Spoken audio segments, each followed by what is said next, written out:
Hello everyone, welcome to my channel Bold and Beautiful. Today, Taylor kills suicide after hearing about Ridge and Brooke's reunion in Italy. Nick sabotaged Taylor's cunning move, Italy rescue. Nick Marone may be sabotaged, but he isn't going to give up. Additionally, while Ridge Forrester is away, Taylor Hayes might figure out a means to spy on him. Let's discuss the upcoming events in the CBS soap opera as you continue reading. The danger of Eric Forrester. Let's start with the events that will take place from July 28 to August 1 before moving on to the 2-weekers. Nick receives a warning from Eric Forrester. Nevertheless, Nick is the kind of man who follows his own wishes. Because of this, he refuses to listen, which may lead to some sabotage. Nick Marone's difficulties. In Italy, Nick and Brooke appear to part ways in some way. Brooke eventually boards Ridge Forrester's boat.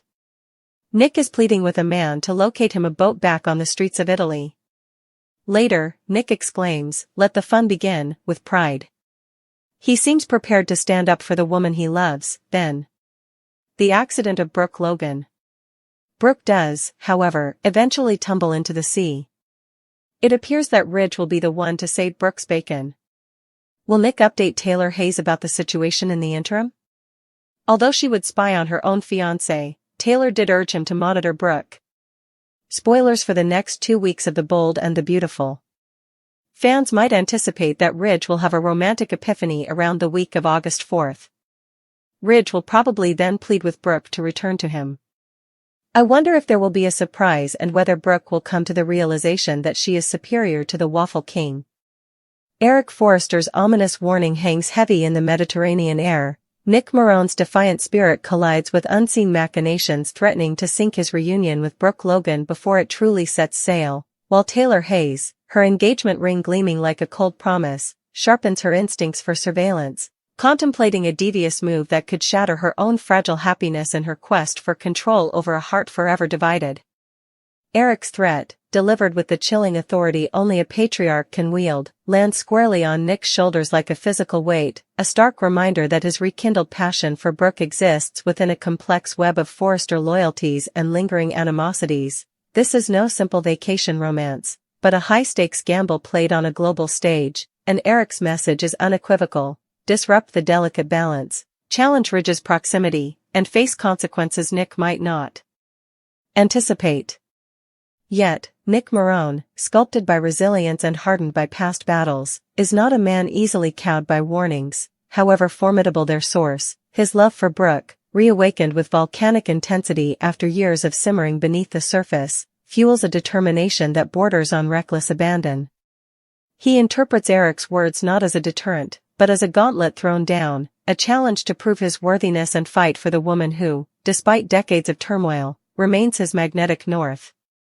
His resolve is ironclad: he will pursue Brooke, consequences be damned, believing their connection transcends the tangled history and family politics that have always sought to pull them apart. This very defiance, however, acts like a beacon, attracting unseen forces ready to exploit his single-minded focus. The stage is thus meticulously set for sabotage, a shadowy counterplay designed to exploit Nick's vulnerabilities and derail his Italian idol before it gains unstoppable momentum. The first cruel twist of fate manifests not through a direct attack, but through a seemingly mundane separation, amidst the labyrinthine charm of an Italian street or perhaps the chaotic bustle of a waterfront. Brooke and Nick become inexplicably parted. While Nick is momentarily distracted, perhaps seeking directions or captivated by a local vista, Brooke, drawn by some impulse or encounter, finds herself stepping onto the sleek deck of Ridge Forrester's yacht, a vessel symbolizing the life, the history, the powerful gravitational pull Nick is desperately fighting against. This unintentional boarding is a psychological dagger for Nick, a visual confirmation of Brooke's perpetual proximity to the man he views as his greatest rival, reigniting every insecurity and amplifying his urgency. Stranded ashore, watching the yacht that holds his heart drift symbolically, and perhaps literally, further away, Nick's frustration boils over into desperate action. The charming Italian streets transform into an arena of frantic pursuit. We see him, sweat beading on his brow despite the coastal breeze, passionately engaging a local fisherman or boat vendor, his gestures wide and pleading, his voice laced with a mixture of panic and fierce determination, promising anything, money, favors, sheer force of will, to secure immediate passage, any vessel that can cut through the water and close the agonizing distance between him and Brooke. The image is potent, the rugged outsider, momentarily powerless on foreign soil, reduced to begging for a means to fight his way back to the woman he loves. And when, against the odds, he finally secures his own boat, perhaps a weathered, functional workboat starkly contrasting with Ridge's luxury yacht, a feral grin spreads across Nick's face as he grips the wheel, the engine roaring to life beneath him. His declaration, "Let the fun begin," crackles with more than just anticipation. It's a battle cry, a gauntlet thrown back at fate and Ridge Forrester, signaling his unwavering commitment to the fight, no matter the cost or the obstacles deliberately or accidentally placed in his path. He is charging headlong into the fray, propelled by love and defiance, blissfully unaware that the treacherous currents beneath the idyllic surface are swirling faster. Yet, the Mediterranean, for all its beauty, holds hidden dangers, and the escalating tension between the men aboard their respective vessels creates a perilous atmosphere charged with emotional lightning. It is amidst this charged standoff, or perhaps during a subsequent, volatile confrontation on the water or back on land, that disaster strikes with terrifying suddenness. Brooke Logan, caught in the emotional crossfire, overwhelmed by the intensity of the moment, the unresolved feelings pulling her in two directions, or simply the unstable footing near the water's edge, takes a fateful misstep. A gasp, a splash that echoes like a gunshot in the sudden silence, Brooke disappears beneath the churning surface. Panic, raw and immediate, seizes everyone present, but it is Ridge Forrester, propelled by decades of intertwined history, fierce protectiveness, and an undeniable, primal connection, who reacts with lightning speed. Without a second thought for his own safety, he dives into the water, cutting through the waves with powerful strokes, the hero answering the call of a damsel in distress, a role deeply embedded in their shared narrative. His rescue of Brooke, pulling her gasping and trembling back into the safety of his arms, and likely onto his boat, is a moment fraught with profound significance. The physical salvation mirrors the emotional lifeline Ridge has always represented for her in times of crisis. The intimacy of the rescue, the clinging clothes, the shared adrenaline, the desperate relief, creates a powerful, visceral bond, a stark reminder of their epic, albeit tumultuous, love story. For Brooke, dazed and vulnerable, being saved by Ridge inevitably stirs deep-seated feelings, a confusing cocktail of gratitude, familiarity, and the magnetic pull of their destiny. For Nick, witnessing this scene from his own boat or the shore is nothing short of devastating. His frantic efforts to reach her, his declaration of war, culminate in the agonizing sight of his rival being Brooke's savior, reinforcing every fear of being the perpetual outsider unable to truly protect her or claim her heart definitively. This accident, while potentially unintended, functions as the ultimate sabotage of Nick's moment, a cruel twist of fate, or perhaps something more orchestrated, that hands Ridge a monumental victory in their ongoing battle for Brooke's soul. Meanwhile, back in Los Angeles, the ripple effects of the Italian drama reach the ever-watchful Taylor Hayes. Her engagement to Ridge should be a time of blissful anticipation, but the specter of Brooke Logan, amplified by Ridge's sudden departure to the very country where Brooke and Nick reignited their spark, casts a long, anxious shadow. Taylor's request to Nick, her unlikely, tension-fraught ally in this instance, to keep tabs on Brooke was a calculated move, an attempt to maintain some semblance of control and gather intelligence from afar. However, the communication lines from Italy seem frustratingly silent, or Nick, consumed by his own quest, neglects his spy duties. Nick's potential silence, coupled with her own gnawing insecurity about Ridge's true focus in Italy, pushes Taylor towards a far more radical and perilous course. The sophisticated psychiatrist begins to morph into the desperate spymaster.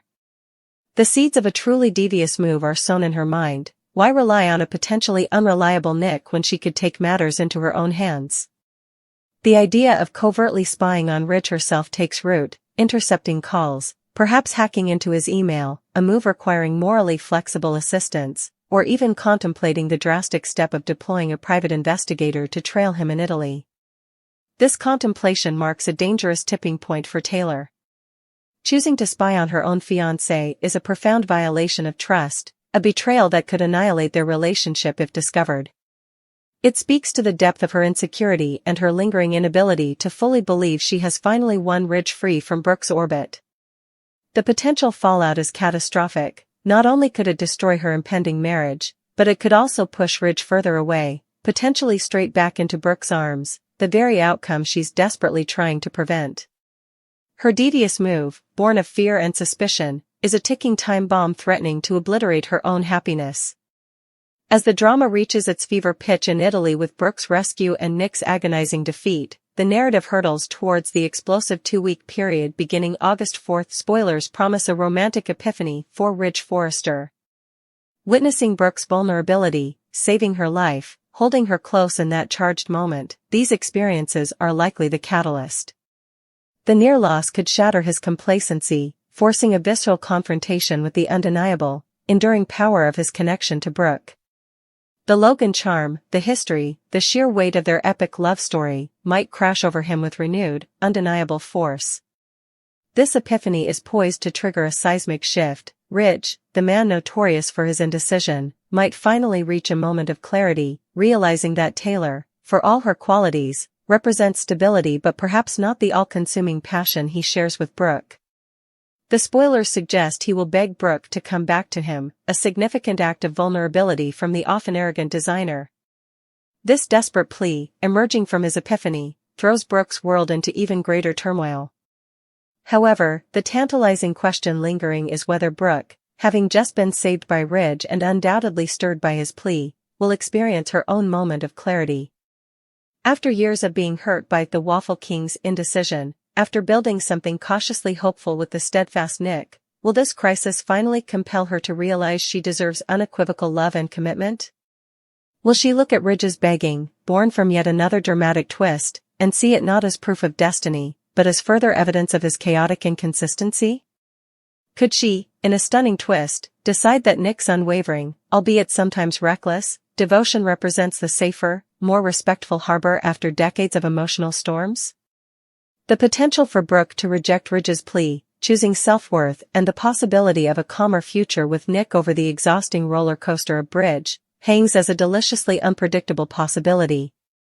Thus, Italy becomes less a romantic getaway and more a crucible, forging heartbreak, Nick's heroism, Ridge's near tragedy, Brooke's, and potentially, profound realizations.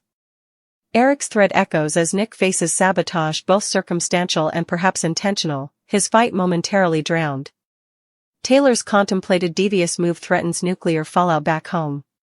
And Ridge's impending epiphany sets the stage for a monumental plea that could either reunite a legendary supercouple or finally, decisively, shatter it, forcing Brooke to choose peace over passion, and leaving the ever-resilient, ever-defiant Nick Marone waiting in the wings, battered but perhaps not yet out of the fight for the woman who remains his ultimate prize.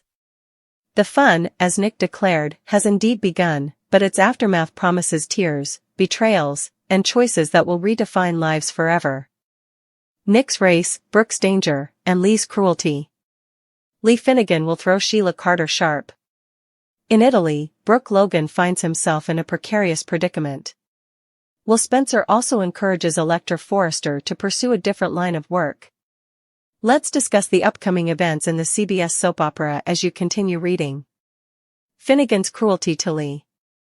First, let's talk about Lee, who stated that Luna Nozawa passed away following surgery. Luna was fine and with Lee when Bridget Forrester left the operating room. Luna was gone the next time anyone heard her. The body was not even visible.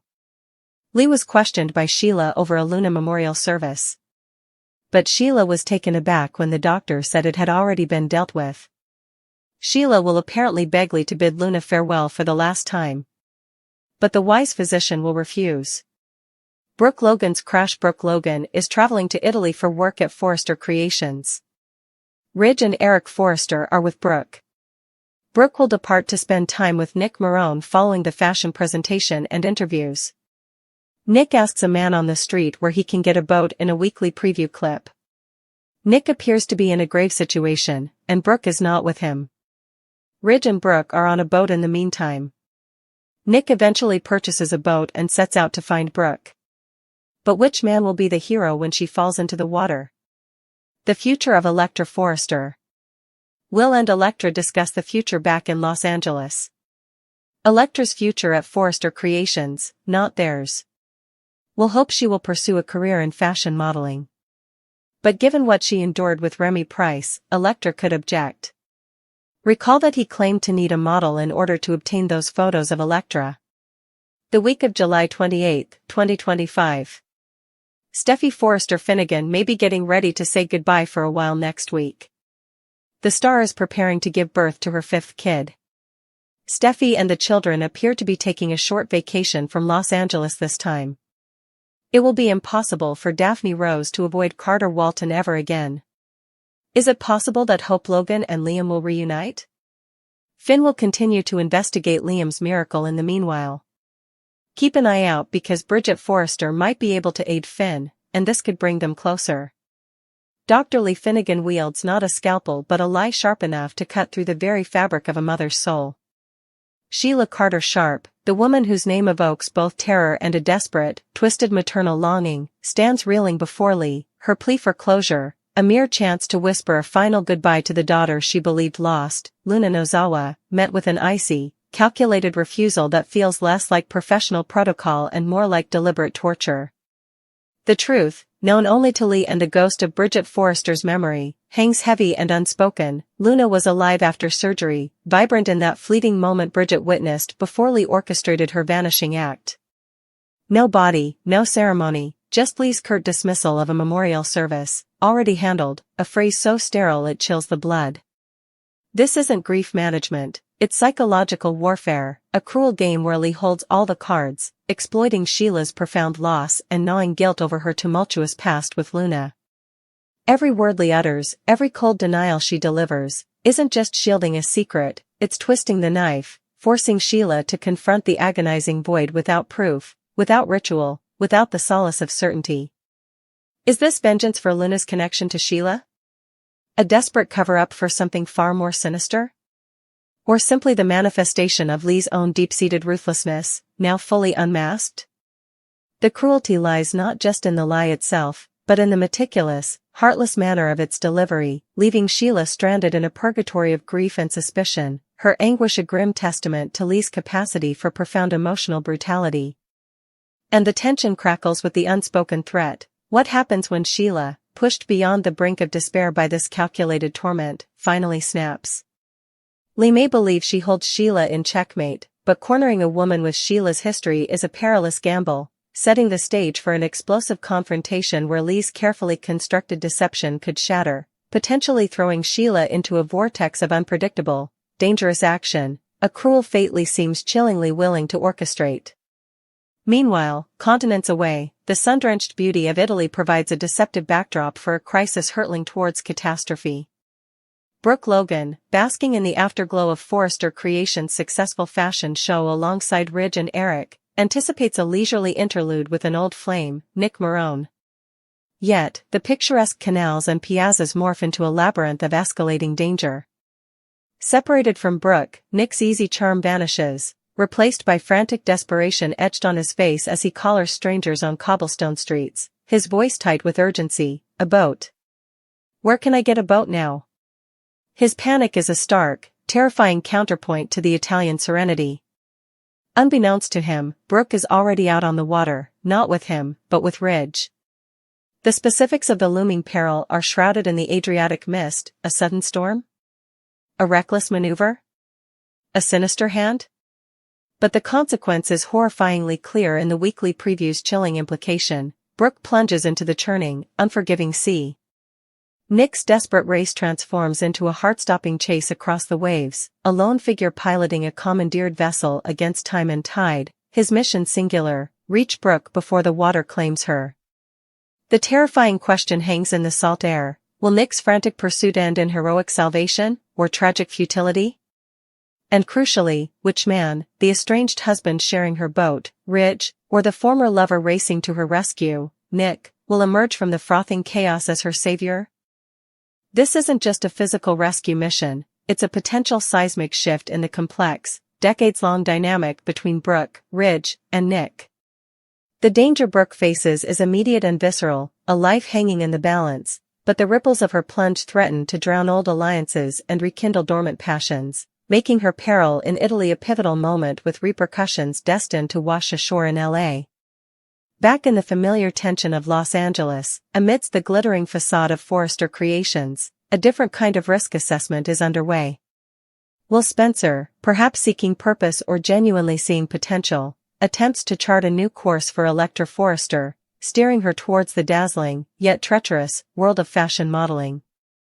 His pitch, filled with talk of her natural beauty and the bright future awaiting her, crashes against the rocky shores of Electra's traumatic past. The word model itself is a trigger, inextricably linked to the predatory manipulation of Remy Price. His deceit, luring her under the guise of legitimate modeling only to violate her trust and privacy for his own gain, casts a long, dark shadow over Will's well-intentioned suggestion. Electra's resistance isn't mere hesitation, it's a visceral recoil born of profound violation. Can the allure of the runway, the promise of empowerment and fame, ever truly eclipse the memory of Remy's exploitation? Will's push, while perhaps meant as supportive, inadvertently forces Electra to confront demons she might not be ready to face. Her journey towards embracing this new path, if she